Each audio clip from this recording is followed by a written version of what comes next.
A university is many things to many people. It is a guardian of our civilization.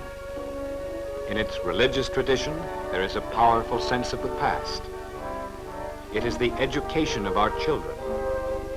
It is the story of Banting and Best and the triumph of successful research in many fields. The university is a training ground where graduation is not considered as an end, but as the beginning of an intellectual pilgrimage.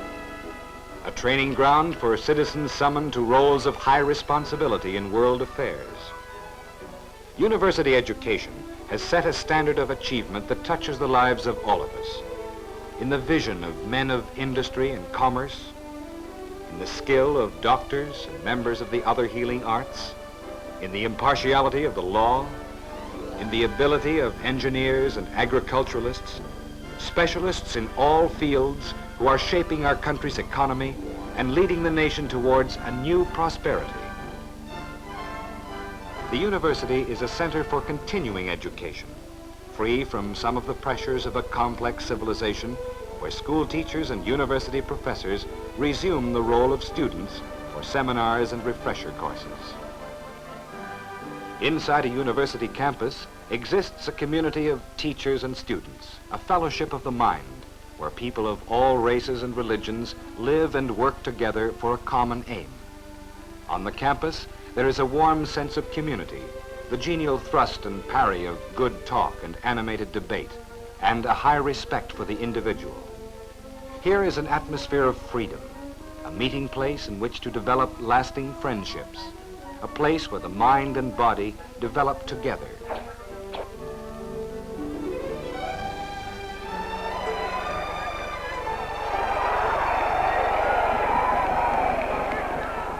Today, across Canada, universities are preparing to meet the new demands of a changing society. As in the past, education relies heavily on the aid of the written word.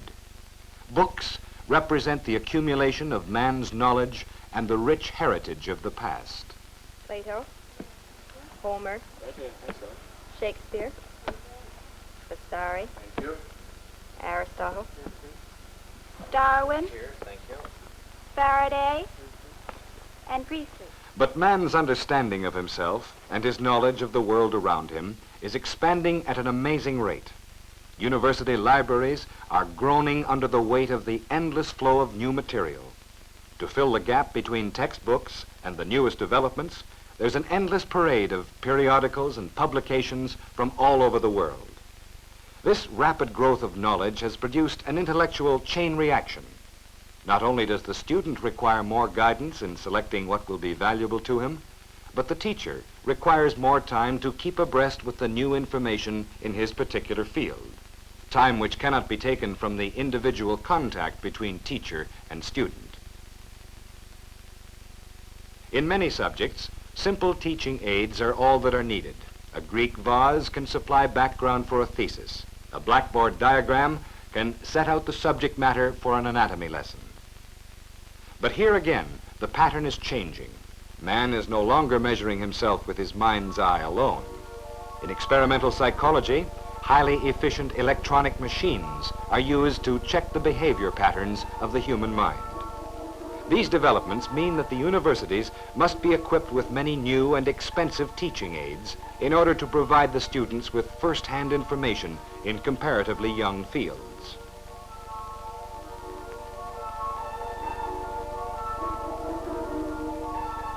In the physical sciences, the days when research could be done with improvised equipment is largely past.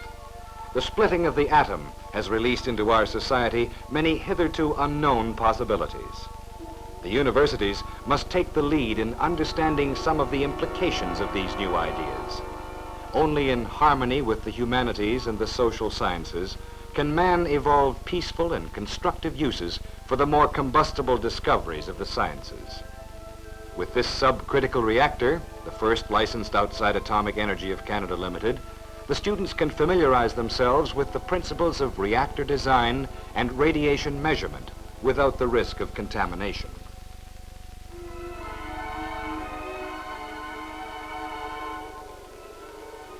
In the physics building, in a small chamber shielded from the atmosphere by 50 tons of steel, it is possible for a tiny crystal enclosed in this cylinder to detect the amount of radiation absorbed by a human body.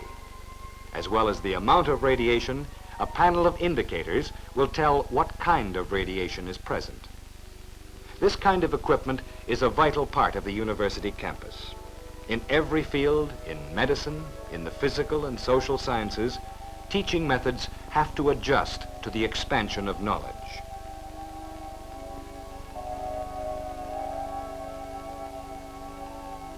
At the Institute of Aerophysics at the University of Toronto, graduate students work with a plasma jet that produces a flame almost 3 times the temperature of the sun's surface.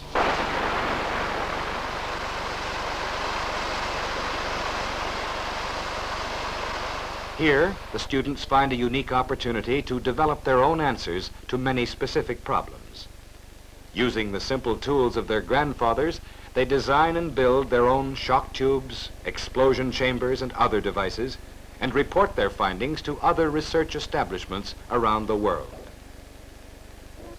As well as the simple tools of their grandfathers, the students need machines like this electronic computer or mechanical brain, capable of carrying out certain routine functions at 1,000 times the speed of man. These machines free the students for greater concentration on things which only the mind can do. In this age of automation, the universities must continually think ahead to prepare the way for future generations.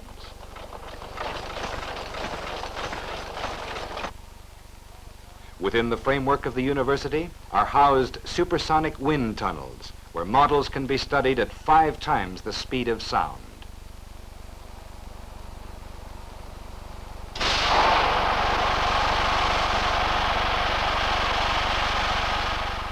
As well as keeping pace with the growth of knowledge and the increase in costly teaching aids, the university faces another serious problem, that of enrollment. More school children today have their eyes on a university degree as a requirement for professional life. And with the increase in population as well, the university will almost have to double its capacity in 10 years. In other words, for every student enrolled today, places must be found for 2. Since earliest times, education has been based primarily upon direct contact between teacher and student. This fundamental principle must be maintained as the university develops to accommodate the students of tomorrow. Plans for development call for greater vision than ever before. New techniques of teaching by means of closed-circuit TV make better use of the talents of specialists. Some 2 or 3 months now, how much thyroid are you giving her? 2 1/4 grain tablets each day. 2 1/4 grain tablets each day. And have you noticed much change in her? Oh, yes. New techniques are only part of the answer. Where classes need to be small, they must be kept small. The quality of scholarship must be maintained. More and more dedicated teachers must be encouraged and developed by the universities so that the small seminars and tutorials will retain their inspirational quality, a quality vital to university education. As the student body grows, there must be more places available for them to meet together where they can assess their newfound knowledge. For it is in the halls, the residences, and the common rooms that they will find the contribution that the university makes over and above their formal education. To meet the enormous challenge of doubling its capacity in 10 years, the University of Toronto has begun a full-scale building program. Architects' drawings and scale models of the proposed development are step by step being turned into reality to meet the demand. This is a costly undertaking. The university has never been a simple financial ward of the state. Government grants and students' fees account for only part of the operating costs. More than 25% must come from grants for research ventures and contributions from corporations and individual citizens. For capital outlays such as the cost of buildings, an even higher percentage comes from private contributions. But a university is more than its buildings. In both the arts and sciences, it is a continual search for understanding.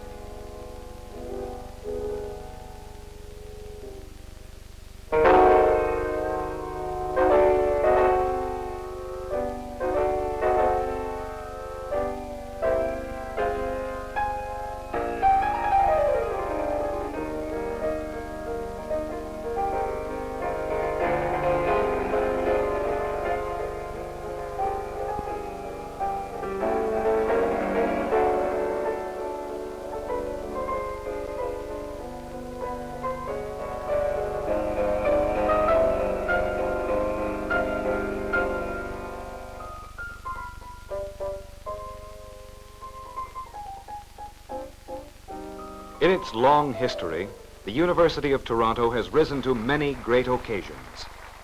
The responsibility of today's challenge has been described by the President, Dr. Claude Bissell.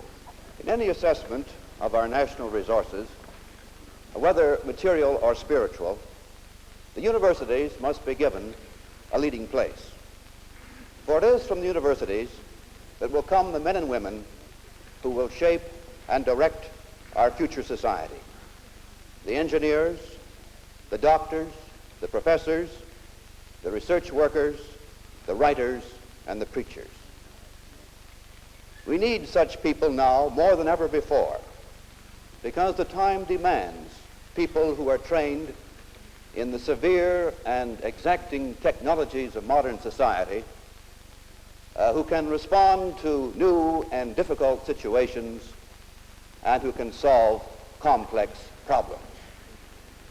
And even more, we need those men and women who can help us to show the way through those human and social problems that are often the byproduct of our own technical ingenuity. And it is clear then why the universities must be the concern of all of us. For we all benefit if they are strong, and we all suffer if they are weak. Indeed, I would suggest that the clearest index of a strong society is the existence and maintenance of strong universities. Universities may well become the rallying points of our society. They are the training ground of experts. They are dissolvents of national suspicion, for your scholar is a true citizen of the world. And they are a constant reminder of man's ability to rise above the immediate and the practical. Universities, indeed, are necessary for prosperity.